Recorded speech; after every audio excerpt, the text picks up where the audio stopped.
शब्दार्थ नहीं बुझा रहा है। एक बार ऐसे ही हमने बोल दिया था, कैद मांगी थी रिहाई तो नहीं मांगी थी। अब चर्चा में इस पर जिज्ञासा हो गई हमको, इसका क्या अर्थ हुआ। हम कहा महाबकलोल है सब। अरे कैद मांगी थी, मैंने जेल मांगा था, इस साल हमको छोड़ काहे दिया, ये पूछना क्या है। कैद मांगी थी रिहाई तो नहीं मांगी थी। हम कहा था कि महादेव से कहा है कि हमको बांध के रखिए अपने शिव भाव में, आप छोड़ देते हैं तो धरती हमको पेड़ देती है। इसीलिए कहा था कि कैद मांगी थी रिहाई तो नहीं मांगी थी। ठीक उसी तरह से मैं एक दिन चर्चा करके उठा, नहीं उस दिन मैं कुछ बोला ही नहीं। अचानक हमने कहा किसी को कुछ कहना है, तो कोई कुछ नहीं बोला। तो हमने कहा हमको कुछ कहना है, और हमने एक शब्द कहा था, एक वाक्य कहा था, आओ चलें शिव की ओर। वही आजकल आपका स्लोगन भी हो गया है, आओ चलें शिव की ओर। मैंने ही कहा था ऐसे ही कि आओ चलें शिव की ओर। अरे धरती पर आए, यहाँ से जाना है ही, यहाँ बहुत सारा काम करते हैं हम लोग। एक काम और करें कि मन को समझा लें कि चलो शिव की ओर यार, कहाँ फंस गए हो। दुनिया में रहो जरूर, लेकिन दुनिया के राह हो के राह मत जाओ, बहुत खराब स्थिति है। आओ चलें शिव की ओर, इसका भावार्थ बहुत गूढ़ है, बहुत गूढ़ है। उस स्टेज पर आपको आना होगा, तभी समझ में आएगी बात कि आओ चलें शिव की ओर। एक सुदूर क्षितिज से आती हुई मध्यम आवाज़ है जो इंसान को बोल रही है, आओ चलें शिव की ओर। उस आवाज़ को कोई सुन पा रहा है, कोई नहीं सुन पा रहा है। नेक्स्ट। मुंबई से हैं भाई रामनाथ ठाकुर जी। साहब श्री कहते हैं कि शिष्य भाव जागरण के लिए, हे शिव आप मेरे गुरु हैं, मैं आपका शिष्य हूँ, मुझ शिष्य पर दया कर दीजिए। इस मूक संवाद को प्रतिदिन बारंबार संप्रेषित किया जाए।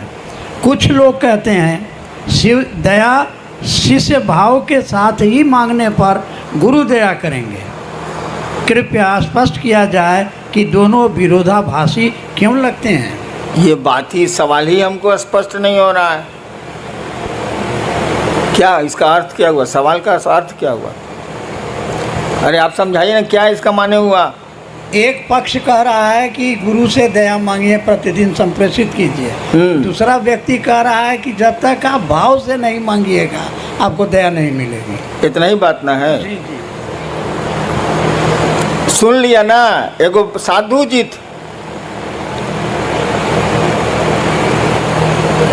तो उनको गांव वाला लोग बुलाया कि आइए, बड़ी दिन से आप गांव के बाहर रहते हैं पहले के ज़माने में, आज गांव में के आपके सम्मान में एगो प्रीति भोज देंगे, मैंने खाने पीने वाला प्रीति भोज। आप नहीं दे रहे हैं हमको, लेकिन उस साधु को दिया था। आया तो साधु आया तो कुछ तो सवाल जवाब होबे न करेगा। तो कुछ लोगों ने पूछा कि बाबा बताइए भगवान है कि नहीं है। तो साधु बोला कि कौन लोग कहते हैं कि भगवान है, जरा हाथ उठाएं। तो हाथ उठा कुछ। कौन लोग कहते हैं कि भगवान नहीं है, वो लोग हाथ उठाए। तो कुछ लोग हाथ उठाया। कहा कि आप लोग दोनों आपस में समझा लीजिए, हम जाते हैं। तो दो तरह का बात, तब दो तरह का बात है, दोनों आपस में समझा लीजिए, हमारी क्या जरूरत है भाई साहब। क्या सवाल है। वही है कि दया के साथ। अरे बेवकूफ, वो सब आपको नहीं बोल रहे हैं हम भी वही हैं, प्रश्नकर्ता को बोल रहे हैं। अरे भाव क्या है भाई। पत्नी का भाव है आप में, पुत्र का भाव है आप में, पिता का भाव है आप में, है। मेरा का भाव है कि आपकी चप्पल कहाँ है, आपकी पॉकेट में पैसा कितना है, आपका घर कहाँ है, घर कौन सा है, सब पहचानते हैं आप। पैसा नहीं बोल रहा है कि ये भैया ये भैया ये भैया हम 502 रुपया बनी। आप जानते हैं कि 502 रुपया मेरे पॉकेट में है। इसलिए कि आपका पैसा है वो। एक चीज होती है विचार, एक चीज होता है भाव। विचार दिमाग से उठते हैं, थिंकिंग है विचार, थॉट है। यह विचार कि हे शिव आप मेरे गुरु हैं, एक विचार है ये। लेकिन देखिए वाक्य में हे शिव आप मेरे गुरु हैं, ये मेरा आपका छिप रहा है। जहां मेरा सामने आया कि मेरे गुरु हैं, तब फिक्र हो जाएगी कि मेरी चप्पल कहाँ है, मेरा महादेव कहाँ है। और जब ये बात आपके दिमाग से दिल में उतरेगी तो भाव है। भाव कुछ नहीं है बाबू, जो बात दिल से उठती है वो भाव है, जो बात दिमाग से उठती है वो विचार है, और कुछ नहीं है। तो कहा गया कि विचार को बार बार अपने दिमाग में आने दोगे तो ये दिल में प्रवेश कर जाएगा। उदाहरण दें,